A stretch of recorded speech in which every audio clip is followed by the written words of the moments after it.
Sir आवाज आ रहा है? हेलो। जी आ रही है, आवाज आ रही है। ये प्रदत्त जो विषय मुझे दिया गया है, मेघ के विविध प्रकारों के आलोक में विशिष्ट विचार। जैसे कि हम सब जानते हैं, आज का जो प्रमुख विषय है शंकर शिक्षायतन की तरफ से जो मुख्य रूप से कादम्बरी के विषय में बहुत सारे इस साल में 2-3 सालों से मैं देख रहा हूँ कंटिन्यू वो जो व्याख्यान चल रहे हैं, उसी के अंतर्गत ये जो विषय है मुझे दिया गया है, निमित्ता अध्याय के अंतर्गत है मेघ का विचार। उसमें कुछ अपने विचार प्रस्तुत करना चाहता हूँ। तो जैसे कि हम देखते हैं जो प्राचीन ग्रंथों में आजकल हम देखते हैं कि बहुत ज्यादा नवीन प्राचीन के बारे में बात चल रही है, IKS है इत्यादि बहुत सारे विषय चल रहे हैं। तो उसी क्रम में अगर हम इस ग्रंथ को आधार करके माने तो कुछ मेरे इसमें भी अपने भी विचार है और कुछ जो आधुनिकता के भी विचार है, कुछ मैंने उसमें भी जोड़ने का प्रयास किया है। तो आप हम देखेंगे कि उसमें क्या क्या है। कादम्बरी ग्रंथ एक जो उत्कृष्ट ग्रंथ है, जैसे कि हम जानते हैं उसमें केवल दृष्टि के नहीं, पर्यावरण से संबंधित जितने भी विषय है उन सब का समावेश उस ग्रंथ में किया गया है। उसमें क्या क्या आता है, जैसे कि मौसम विज्ञान है। हम देखते हैं आजकल जितने भी यंत्र इत्यादि के द्वारा हम मौसमों का पता करते हैं कि आज वृष्टि होगी या नहीं होगी इत्यादि बहुत सारे वैज्ञानिक सिद्धांत आजकल हम देखने को मिलता है। लेकिन हमारे प्राचीन ग्रंथों में और प्राचीन महर्षियों के तपोबल से इतने उत्कृष्ट ग्रंथों का अवलोकन किया गया, लिखा गया है, जिसको आज भी बहुत सारे समाज, अगर मैं अपनी बात करूं, जब मैंने इस ग्रंथ को पहली बार 2011-12 में इसका नाम सुना तो मुझे लगा कि ये शायद साहित्य का ग्रंथ होगा। लेकिन जब मैंने उसको थोड़ा और तो गूढ़ तरह से जानने का प्रयास किया तो देखा तो ये तो आजकल जितने भी मॉडर्न साइंस के विभाग किए गए हैं, मौसम विज्ञान है, वनस्पति विज्ञान इत्यादि विषय है, उन सब का समावेश ग्रंथ आचार्य ने श्लोक रूप में प्रतिपादित किया गया है।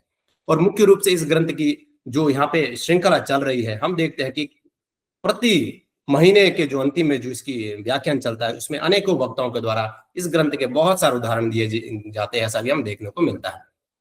परंतु इस जो प्रदत्त विषय है मेघ, इसमें कादम्बरी में मेघों के वैज्ञानिक तत्वों के जो प्रताड़न किया गया, जो विश्लेषण किया गया है, उसको भी हम इसमें आराम से क्रमशः देख सकते हैं। मेघ का गर्भ धारण कब होता है, कब वृष्टि करेगा, वो वृष्टि कैसी होगी, और उस दिशा इत्यादि बहुत सारे उदाहरण के द्वारा अभी हम समझने का थोड़ा प्रयास करेंगे कि किस दिशा से क्या होगा इत्यादि विषयों को हम जानने का प्रयास करेंगे। तो आधुनिकता में इस ग्रंथ की बहुत बड़ी उपयोगिता हम आजकल IKSC के हिसाब से मान सकते हैं, क्योंकि उसमें जितने भी प्राचीन ग्रंथों को निकाला जा रहा है, अगर शंकर शिक्षायतन का उसमें सहयोग रहेगा तो आगे भी इस ग्रंथ के बारे में और IKS के लिए बहुत ज्यादा ये उपयोगी कारक ग्रंथ सिद्ध हो सकता है, ऐसा मेरा मानना है।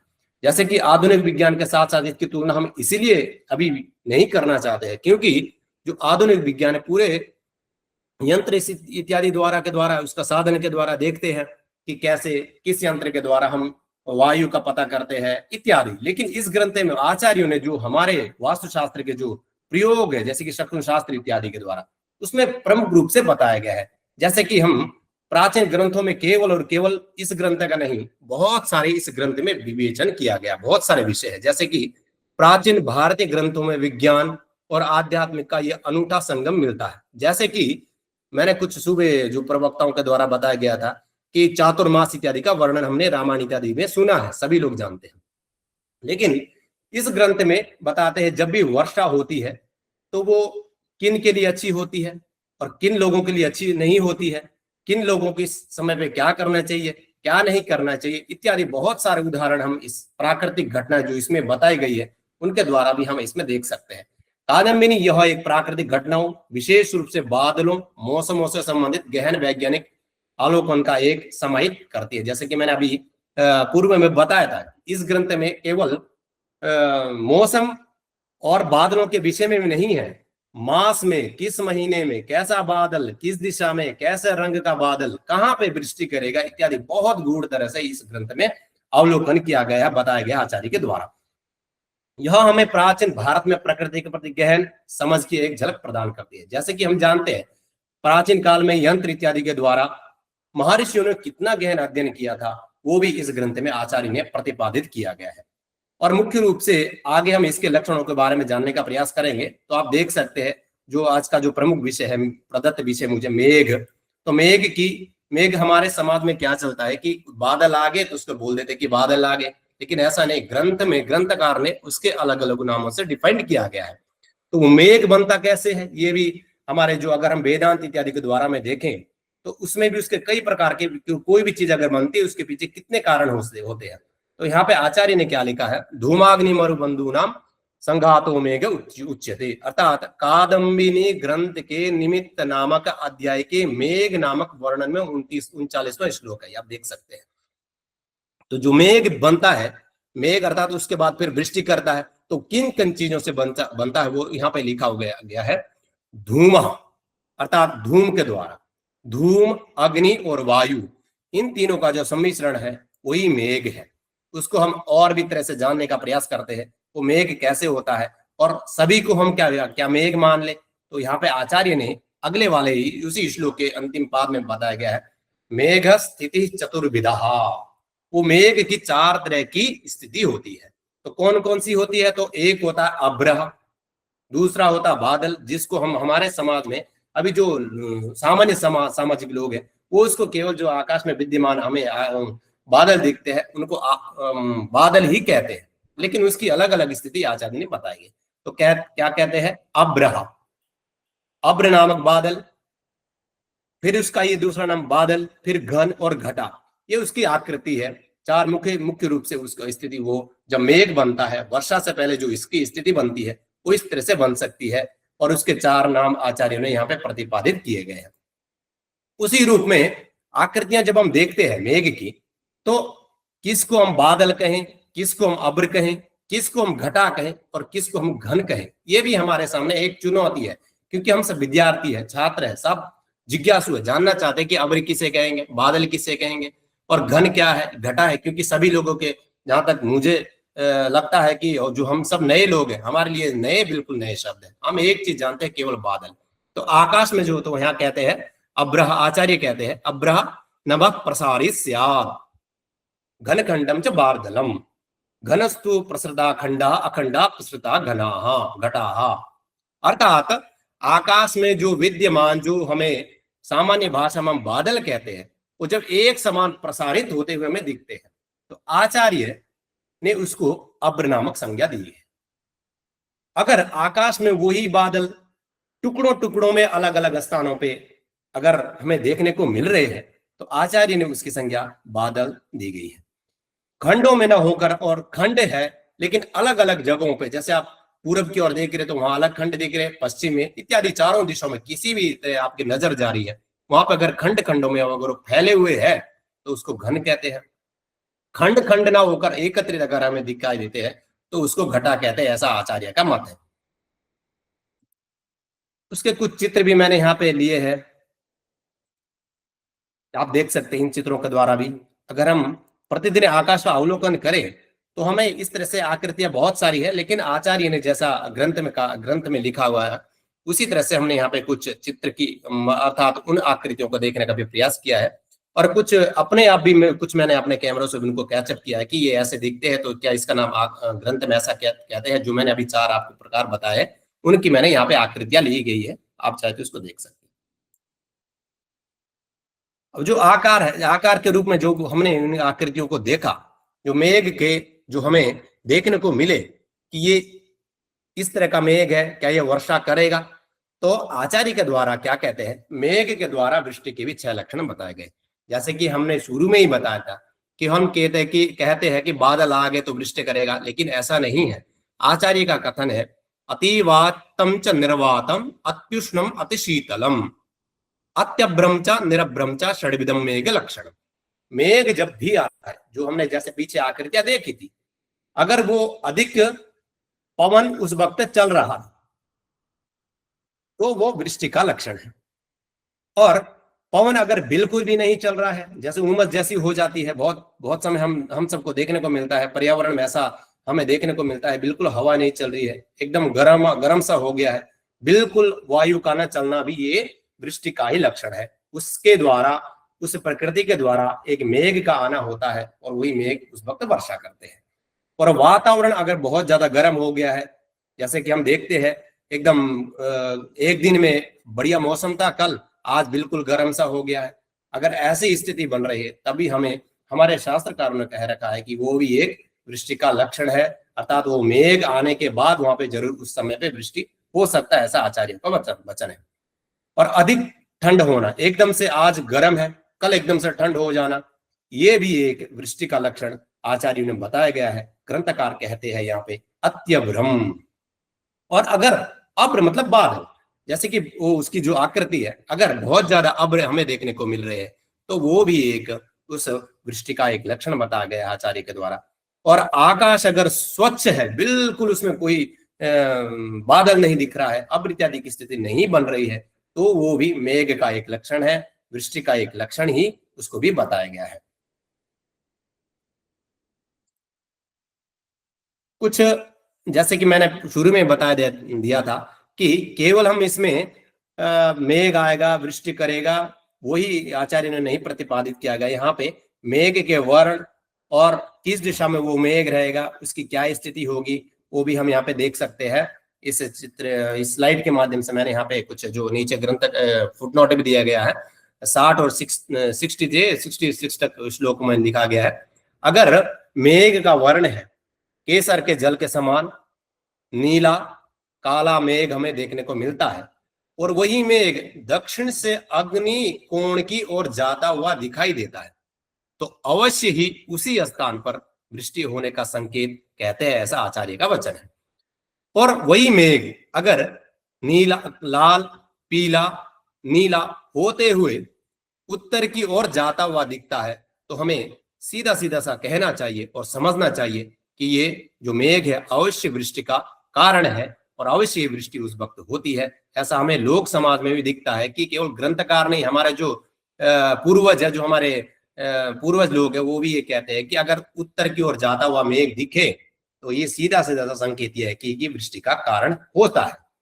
और अगर दक्षिण से उत्तर की ओर और उत्तर से दक्षिण की ओर मेघ जाता हुआ दिखाई देता है, तो अवश्य कहना चाहिए कि वो मेघ वृष्टि नहीं करता है, ऐसा बताना चाहिए। परंतु अगर कुछ ऐसी स्थिति बन गई मासों पक्षों इत्यादि के द्वारा, तो अगर वो मेघ वृष्टि करता है तो बहुत दिनों तक वो वृष्टि करता है, ऐसा आचार्य का वचन है। और पश्चिम से मेघ अगर उत्तर दिशा वायव्य कोण की और नैऋत्य कोण की ओर अगर जाता हुआ हमें दिखाई देता है, तो कभी भी वृष्टि नहीं हो सकती उस समय, ऐसा आचार्य जी कहते हैं। पश्चिम से पूरब की ओर आते हुए मेघ जो दिखाई देता है वो अवश्य 10 दिनों तक वर्षा करता है, अर्थात ये बहुत दिनों तक वर्षा करने का संकेत होता है। अगर पश्चिम से पूरब की ओर मेघ अगर जा रहा है तो वो कई दिनों तक वृष्टि करता है, ऐसा आचार्य का वचन है। कुछ उदाहरणों के द्वारा, जैसे मैंने यहाँ पे केसर का जल, अगर आपको ऐसे है, बहुत सारे चित्र है, लेकिन मैंने यहाँ पे एक ही चित्र देने का प्रयास किया क्योंकि फिर यहाँ पे सारे चित्र एक जैसे ही हो जाएंगे।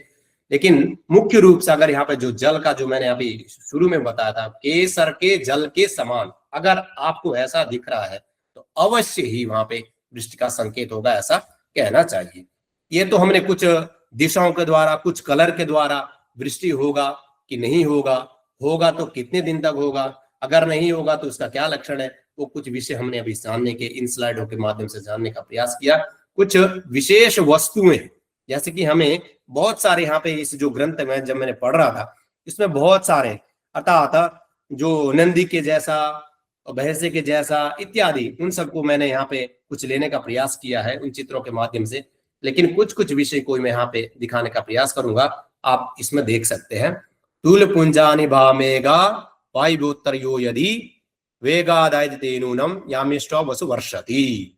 अर्थात अगर रुई के समान मेघ में सफेद बिल्कुल जैसे रुई होता है, जैसे कि हम सब जानते हैं, अगर उस तरह की आकृति जैसे रुई होता है, बिल्कुल स्वच्छ मेघ हमें देखने को मिलता है, तो वो मेघ वायव्य से उत्तर की ओर अगर जाते हुए दिखता है, वायव्य दिशा से उत्तर दिशा की ओर जाते हुए अगर दिखाई देता है, तो अवश्य ही कहना चाहिए कि जो मेघ है बहुत अधिक वर्षा करने वाला होगा, और ज्यादा नहीं 8 प्रहर तो कंटिन्यू वो वर्षा करने का भी यहाँ पे संकेत आचार्य के द्वारा बताया गया है। तुल पुंजानि भायाम्ये नैऋत्यो यदि आयाति तरी करका शीते वर्षा तो वर्षति। अर्थात रुई का, जैसे कि मैंने बताया, अगर रुई के समान श्वेत बादल दक्षिण से नैऋत्य की ओर जाते हुए दिखाई दे, परंतु कब? शीतकाल में। शीतकाल में अगर वो हमें दिखाई दे तो अवश्य ही समझना चाहिए कि वो ओले बरसाने वाले होंगे वो जो बादल है अवश्य ही ओलों के साथ वृष्टि करते हैं।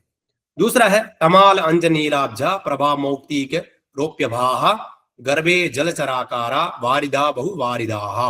अर्थात तमाल जैसे कि पत्र होता है, और अंजन और नील कमल की आभा वाले, पुनः मोती चांदी की जैसी आभा अगर देखने को मिल रही है, ऐसे भी अगर हमें मेघ का वर्ण दिख रहा है तो अवश्य ही कहना चाहिए कि वो जो मेघ है अवश्य वो वृष्टि करते हैं, ऐसा आचार्य का वचन है। जैसे कि हम यहाँ पे अगली जो कुछ कुछ जैसे मैं शुरू में बताया था कि कुछ कुछ मैंने जो उदाहरण है वो आधुनिक में जब हम इन सब चीजों की किसी से बात करते हैं तो आपके ग्रंथों में ऐसा है तो आप इस ऐसा नहीं दिखाते हैं, तो कुछ कुछ उदाहरणों को मैंने आधुनिक विज्ञान से भी लिया गया है, जो यहाँ पे आप देखते हैं आधुनिक जो कारण है वो किस तरह से मेघ को बनाते हैं। तो संघन मेघ, विरल मेघ और गर्जनशील मेघ, जिसको आगे अभी बताएंगे। यहाँ पे भी इस ग्रंथ में भी नाग, पर्वत, वृष और अर्बुद, ये भी मेघ की जो 4 प्रकार की अवस्थाएं हैं वो भी इसी संबंधित से, इनका जो फल हम जब हम करते हैं तो मेघ, संघन मेघ, विरल मेघ इत्यादि जैसे ही उनका आकृति है, लेकिन आधुनिक में उनको क्या कहते हैं तो कहते हैं कि संघन मेघ। संघन मेघ क्या करते हैं, भारी वर्षा लाने वाले होते हैं और जो बहुत ज्यादा वो भारी बारिश करते हैं। जैसे कि हम देखते हैं कई जगह पे इतनी तेज बारिश हो जाती है कि कई महीनों तक वो सब चीजें उस बारिश के चलते उभर नहीं पाती, इतनी गहरी वहां पे वृष्टि होती है। तो आधुनिक का हिसाब से भी उनको संघन मेघ कहते हैं। हमारे जो ग्रंथों में क्या उसके अलग अलग नाम है, जैसे कि पुष्कर मेघ, अभी मैं बताऊंगा, आगे भी हम देखेंगे कुछ स्लाइडों के माध्यम से। उसका वही प्रतिरूप है, नाम केवल दूसरा है लेकिन स्थिति उसकी भी वही बताई गई। विरल मेघ किसे कहते हैं तो कहेंगे ऊंचे और हल्के बादल जो अक्सर मौसम में बदलाव का संकेत देते। कुछ बादल ऐसे होते हैं जहां हम रहते हैं उससे कुछ अवस्था में होते हैं, कुछ बहुत ज्यादा ऊपर होते हैं, उनके भी अलग अलग नाम बताए गए आधुनिक शास्त्र के हिसाब से। और हमारे जो कादम्बरी नामक मुख्य ग्रंथ में, जो भी मुख्य रूप से मौसम विज्ञान का ग्रंथ कहना चाहिए, मौसम से संबंधित उसमें सारे विषय प्रतिपादित किए गए हैं, उसमें विरल रूप मेघ भी वहां पे उसी की जाति का बताया गया। अगला है गर्जनशील मेघ किसे कहते हैं, जैसे कि बिजली और गड़गड़ाहट के साथ आने वाले जो तूफानी बादल है, जब देखते हैं हम जो बहुत सारी बिजली गड़गड़ाहट हो रही है और एकदम से तूफान आ रहा है, थोड़ी देर बाद हम देखते हैं कि तूफान रुक के कि वर्षा में परिवर्तित हो गया है, उसको गर्जनशील मेघ आधुनिक के हिसाब से भी कहते हैं। और हमारे हिसाब से क्या कहते हैं उनका नाम भी मैं आपको दिखाऊंगा यहाँ पे क्या कहते हैं उसका नाम। तो मुख्य रूप से ये जो आधुनिक के हिसाब से भी कुछ मैंने यहाँ पे जोड़ने का प्रयास किया है। कादम्बिनी बादलों के विभिन्न रूप उसके विशिष्ट गुणों का वर्णन करती है। कादम्बिनी जो ग्रंथ है मेघ के केवल एक रूप पे जाकर, एक दिशा में जाकर, एक वर्ण को लेकर ही चर्चा नहीं करता है, उसमें अनेक विषयों को ध्यान में रखे हुए उसके मौसम की जो भविष्यवाणी है वो हमारा जो शास्त्र है वो कहता है। उसके रंग, आकार और अपेक्षित मौसम प्रभाव के कारण अलग अलग होते हैं। जैसे कि हम तिरुपति में रहते तो तिरुपति का मौसम की भविष्यवाणी अलग हो सकती है, दिल्ली में हम रहते तो दिल्ली का आकृति अलग बन सकती है मौसम की। उन सबको आधुनिक का हिसाब से जोड़ करके हम अगर हम प्रयास करें तो मुख्य रूप से कादम्बरी ग्रंथ में ही इसका प्रतिपादन मुख्य रूप से बताया गया है। जैसे कि यहाँ पे कुछ कुछ विषय हमने जो अभी देखे थे उन्हीं सबका यहाँ पे मिश्रण मैंने किया गया है कि कादम्बरी का दृष्टिकोण क्या है और आधुनिक का परिप्रेक्ष्य में उसका क्या प्रयोग है। जैसे हम सब अभी सुनते हैं, हम सब के लिए ये की चुनौती भी है कि जो IKS है, IKS में जितने भी हमारे प्राचीन विषय है उन्हीं सबको लिया गया है। इसका ये हमें सार समझ में आता है कि जो संस्कृत के जो छात्र है, अध्यापक है, उन सब का और ज्यादा इसमें कर्तव्य रोल होने वाला है। इसीलिए हमें अगर मौसम विज्ञान है, वनस्पति विज्ञान है, उन लोगों से जुड़ने के लिए इस ग्रंथ को अवश्य उन सबके सामने, उन सबके सेमिनार्स के, वर्कशॉप इत्यादि के माध्यम से, पेपर्स के माध्यम से, रिसर्च के माध्यम से उनको बताना चाहिए कि जो भी विषय आप अभी बता रहे हैं वो हमारे ग्रंथों के साथ आप कंपेयरिंग करेंगे तो और भी ज्यादा हमारे ग्रंथों का समाज के सामने जो कहावतें हैं कि उत्तर की ओर जाता हुआ बादल अवश्य वृष्टि करता है इत्यादि विषय बहुत सारे हैं, तो हम उसको आधुनिकता में जोड़ सकते हैं। तो कुछ यहाँ पे हम जानने का प्रयास जैसे कि हम कर रहे हैं कि ग्रंथ में बादलों के निर्माण को, जल की वाष्पीकरण और आकाश में कैसी स्थिति होती है। अगर आप पूरे ग्रंथ को देखेंगे तो आकाश में जब जल जब जाता है तो कैसी उसकी वाष्पीकरण प्रक्रिया कैसी कैसी होती है, पूरी प्रक्रिया क्रमशः आचार्य ने बताई गई। उसके संघनन की प्रक्रिया भी वर्णित करता है। वो कण कितना ऊपर जाने के बाद कितने महीने बाद किस जगह पे वर्षा करेगा, वो सब पूरे रूप से उन्होंने वहां पे वर्णित किया गया है। जो कि हवा के द्वारा, जैसे कि हम जाए अगर हम तिरुपति में रह करके आज का बादल का अगर वो गर्भ धारण करता है तो कितने महीने बाद, तो परामिहिर ने भी अपने ग्रंथ में कह रखा है कि वो 9वें महीने में ही गर्भ धारण करेगा, लेकिन वर्षेगा कब, उसकी भी प्रक्रिया वहां पे आचार्य ने बता रखी। मुख्य रूप से इसमें जो इस ग्रंथ का जो मुख्य लक्ष्य है वो यही है कि इसे अक्सर दिव्य शक्तियों या प्राकृतिक चक्र के हिस्सों से भी देखा जाता है। जैसे कि अगर हम आधुनिकता के बारे में देखें तो वो बोलते हैं कि कोरी कल्पना है, लेकिन अगर हम उनके साथ इनको प्रमाण के साथ दिखाने का प्रयास करेंगे तो हमारे ग्रंथों का भी बहुत ज्यादा उद्धार तो हम नहीं कर सकते, क्योंकि ग्रंथ तो हमारा उद्धार करते हैं, लेकिन ग्रंथ को हम समाज के सामने लाने का भी एक प्रयास कर सकते हैं। और वही जो मेघ का जो निर्माण प्रक्रिया है, आधुनिक विज्ञान क्या कहता है, आधुनिक मौसम विज्ञान बताता है कि बादलों का निर्माण तब होता है जब जलवाष्प वायुमंडल में ऊपर उठकर ठंडा होता है, जैसे कि हमारे ग्रंथकार बताते हैं, वो यहाँ पे आधुनिक कार भी बताते हैं, और धूल के कणों पर संगित होकर छोटी छोटी बूंद और बर्फ रूप क्रिस्टल अर्थात उसका निर्माण करता है, छोटी छोटी बूंदों के द्वारा उसको बरसाने का यहाँ पे प्रयास करता है। तो आचार्य ने यहाँ पे हमें कुछ विषय को भी प्रतिपादन किया गया, जैसे कि आप ये जो वाष्प प्रक्रिया है कैसे बनती है, ये चित्र के माध्यम से भी हम थोड़ा सा समझने का प्रयास कर सकते हैं। वर्षा और जल चक्र का कादम्बिनी में क्या वर्णन है आप देख सकते हैं। जैसे कि अब हम शुरू में ही बात कर रहे हैं कि अगर क्रमशः हम इस ग्रंथ को पढ़ते हैं, वनस्पति विज्ञान को अलग ले लें, जो वृष्टि विज्ञान उसको अलग अलग करें, तो अगर हम ऐसे इसको डिफाइन करके पढ़ते हैं तो भी ये वाष्पीकरण जो सिद्धांत है वो भी हमारे इन ग्रंथों में देखने को मिलते हैं। तो वाष्पीकरण सिद्धांत क्या है, जैसे कि हम जानते हैं कि इकोसिस्टम हम देखते हैं कि जल ऊपर जाता है फिर वृष्टि करता है, फिर यहाँ बहुत समुद्र में इकट्ठा होता है, उसकी वाष्प क्रिया के द्वारा फिर ऊपर जाके फिर जल बरसता है। लेकिन अब मीठा बरसेगा कैसा बरसेगा वो भी हमारे शास्त्रकार कहते हैं यहाँ पे। तो वाष्पीकरण क्या है, समुद्र से जल का उठना, समुद्र से जल उठता है फिर वृष्टि करता है, ये वाष्पीकरण का सिद्धांत है आधुनिक। और बादलों का निर्माण, जैसे कि बादल कैसे बनते हैं मैंने शुरू में बता दिया था, धूम अग्नि इत्यादि के तत्वों के द्वारा बादलों का निर्माण होता है।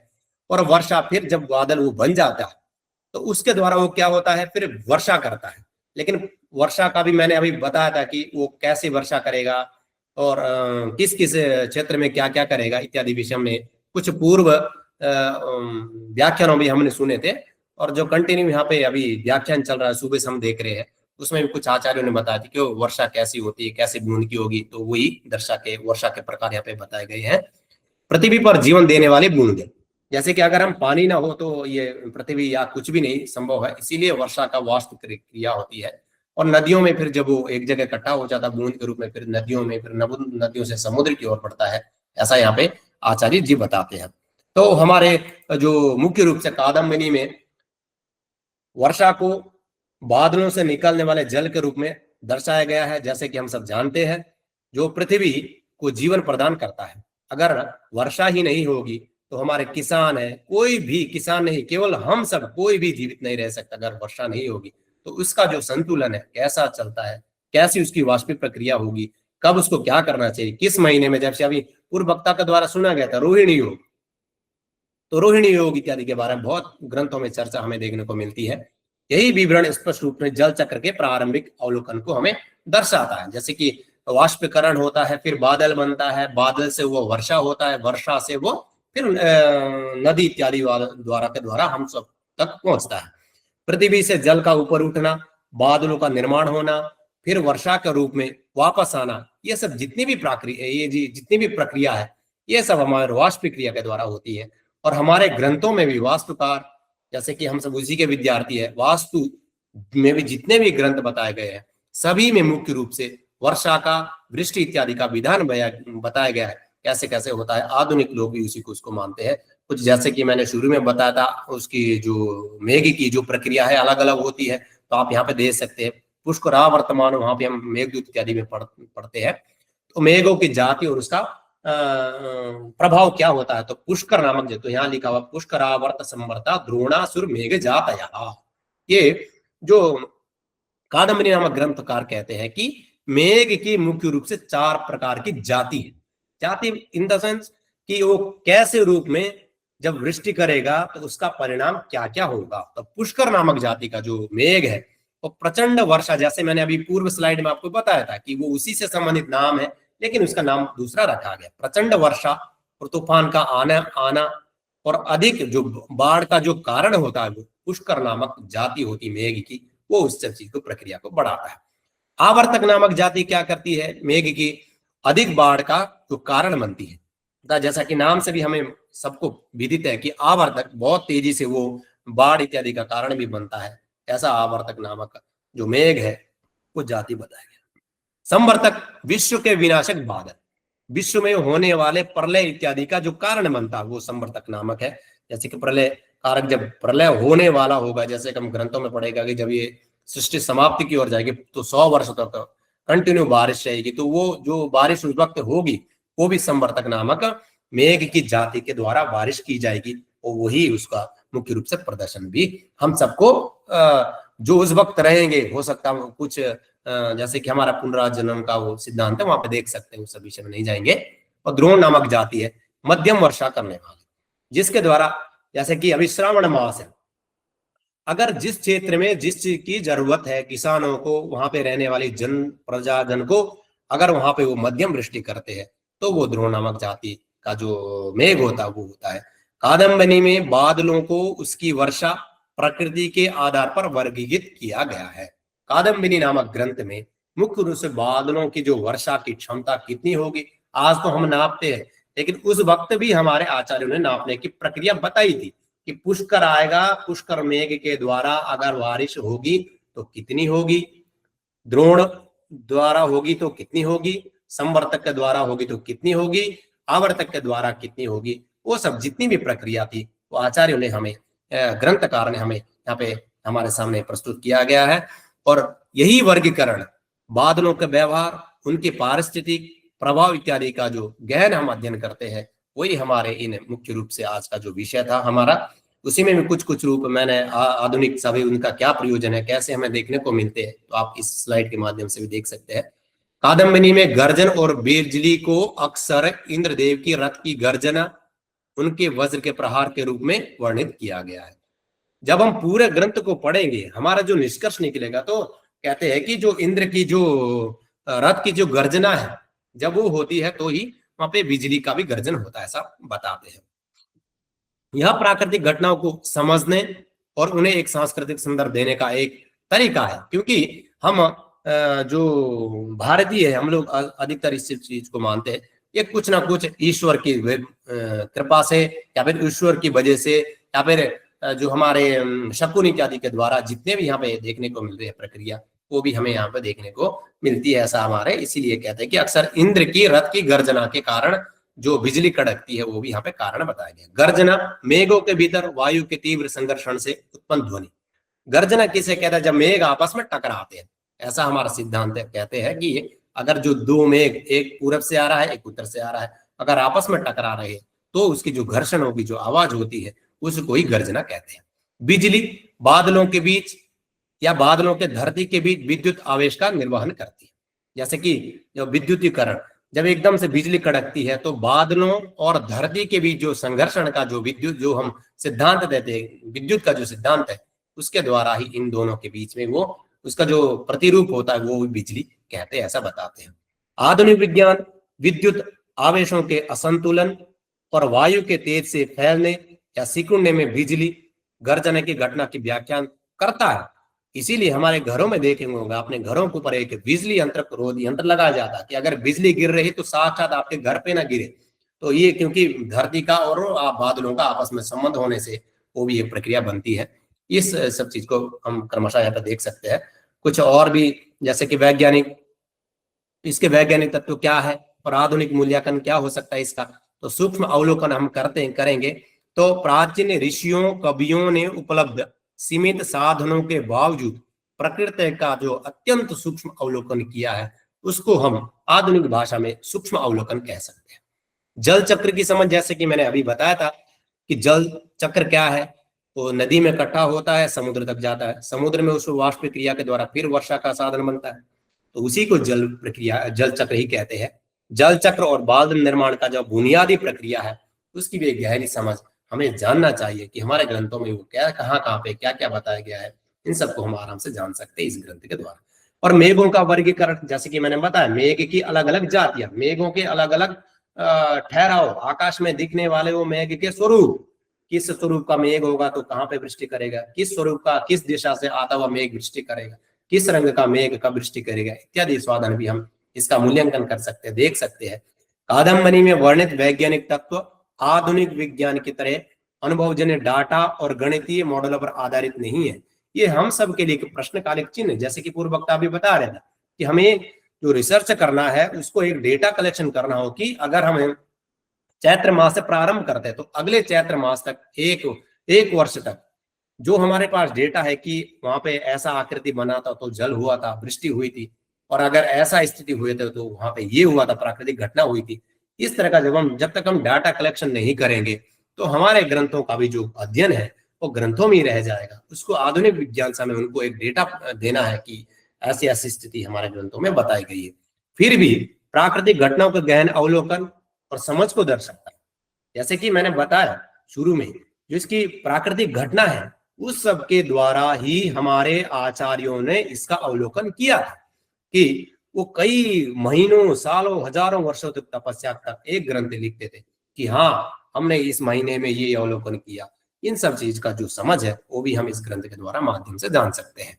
यह दर्शाता है कि प्राचीन भारत में एक विकसित वैज्ञानिक विचार प्रक्रिया थी और है और रहेगी, ऐसा हम सबका जो चिंतन है पहले के ग्रंथों में, उसको हमें आधुनिकता से जोड़ना होगा, क्योंकि आधुनिक समाज में भी हमें इसका प्रचार प्रसार करना होगा। इन सब चीजों का हमें इस कादम्बनी नामक मुख्य रूप से जो मौसम विज्ञान से संबंधित बुक है, किताब है, उसको अवश्य अवलोकन करना चाहिए। और पर्यावरण के लिए वो कैसे सतत हो सकती है, आप इस स्लाइड के माध्यम से देख सकते हैं कि प्राचीन विज्ञान की प्रासंगिकता और पर्यावरण संरक्षण इस ग्रंथ में क्या क्या बताया गया है।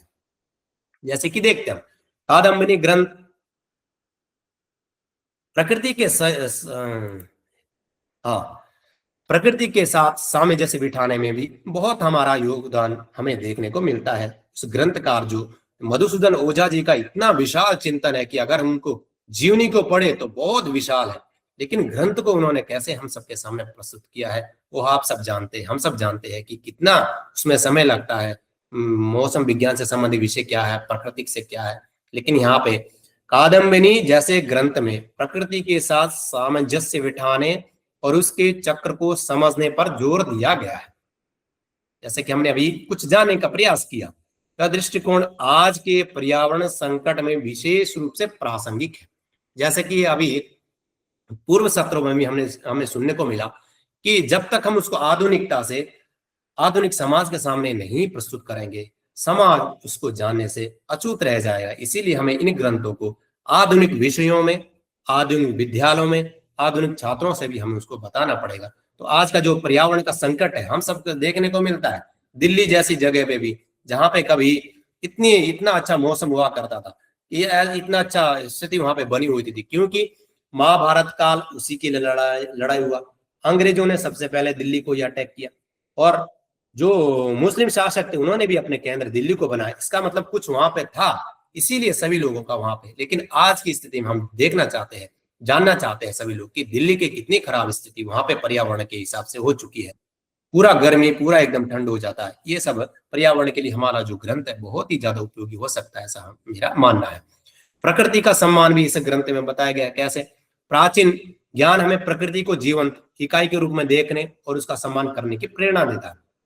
जैसे कि मौसम विज्ञान से संबंधित जितने भी विषय हमने अभी तक देखे हैं इस ग्रंथ में शुरू से लेकर अंतिम तक, उन सब का अगर हम सम्यक रूप से अगर अवलोकन करते हैं तो उसमें प्रकृति का मतलब हमारे घर के आसपास क्या क्या कैसा वेदर हमें क्रिएट करना है, क्या क्या चीजें, कौन कौन से पेड़ों को लगाना चाहिए, इत्यादि जितनी भी शैली है वो भी प्रकृति का एक सम्मान है। प्रकृति को हम उसको सम्मान के रूप में देखते हैं कि प्रकृति के द्वारा हम कितना उसको संरक्षित कर सकते हैं, वो भी एक हमें पर्यावरण संकट से बचा सकता है।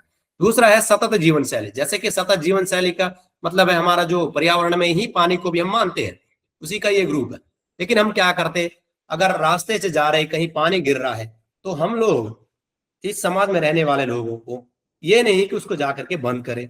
बालक राम जी ये सब जितने भी विषय है ये पारिस्थितिक तंत्र में भी ये संकट के कारण हो सकते हैं पर्यावरण के लिए।